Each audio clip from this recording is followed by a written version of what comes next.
En este caso nos dicen sea f de x igual a x menos k sobre x al cuadrado más 5, y nos piden determinar el valor de k perteneciente a los reales, para el cual la función f tiene un extremo local en x igual a 1. Y luego, para el valor de k hallado, determinar todos los máximos y mínimos locales de f. Entonces, primero vamos a determinar el dominio de la función f de x. En este caso, el dominio van a ser todos los reales.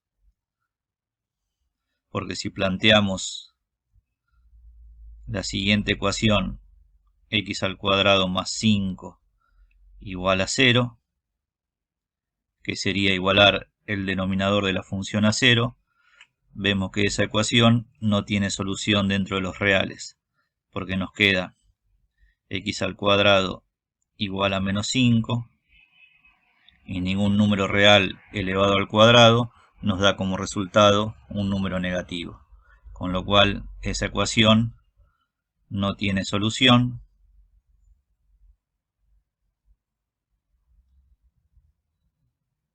Entonces, el dominio de la función van a ser todos los números reales.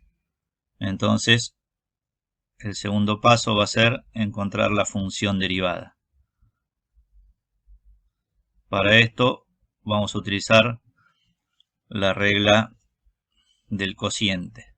Entonces, la función derivada nos va a quedar en el denominador x al cuadrado más 5, todo elevado al cuadrado, y en el numerador nos va a quedar la derivada de la función del numerador, que es 1, por la función del denominador sin derivar,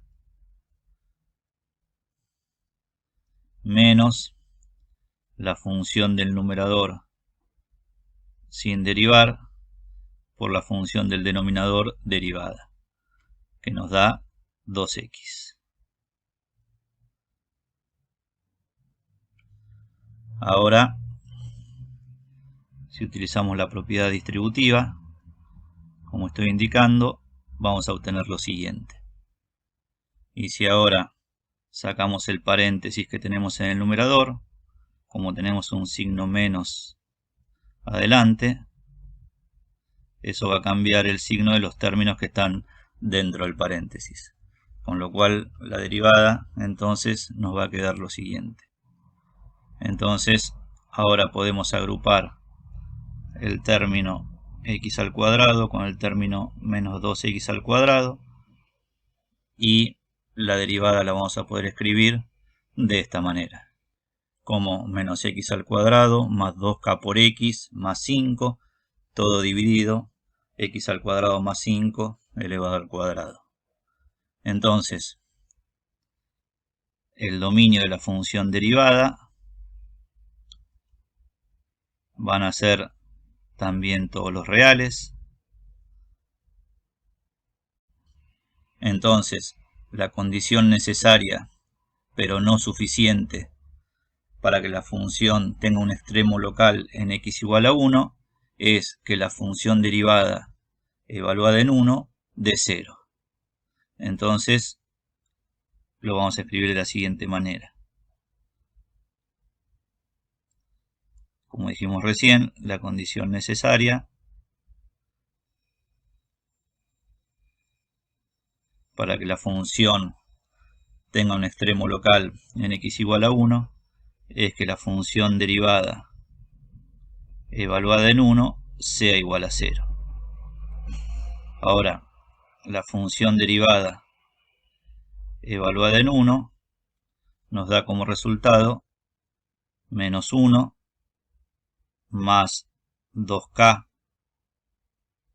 más 5, todo dividido 36. Entonces, como la función derivada evaluada en 1 tiene que ser igual a 0, nos queda la siguiente ecuación.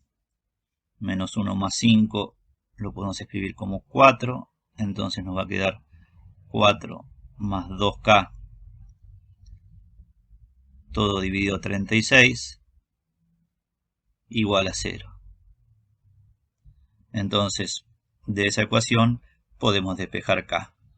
El 36 que está dividiendo lo pasamos multiplicando, y multiplicado por 0 nos da 0, con lo cual nos queda que 4 más 2k es igual a 0, y de esa ecuación podemos despejar k, y obtenemos que k va a ser igual a menos 2.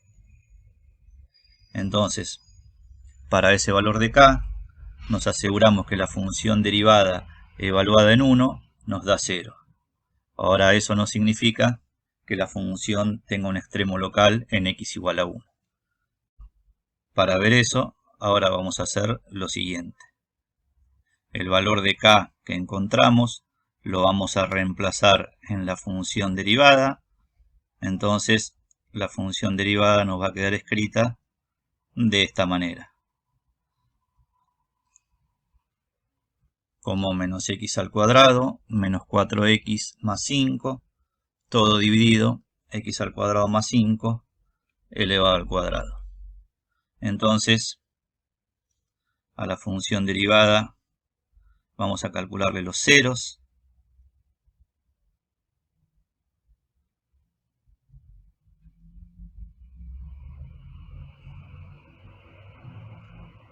Y para esto vamos a igualarla a 0. Entonces nos va a quedar menos x al cuadrado menos 4x más 5, todo dividido, x al cuadrado más 5, todo elevado al cuadrado, igual a 0. Ahora, como el denominador siempre es distinto de 0, lo podemos pasar multiplicando, y multiplicado por 0 nos va a dar 0. Con lo cual nos va a quedar que menos x al cuadrado menos 4x más 5 tiene que ser igual a 0.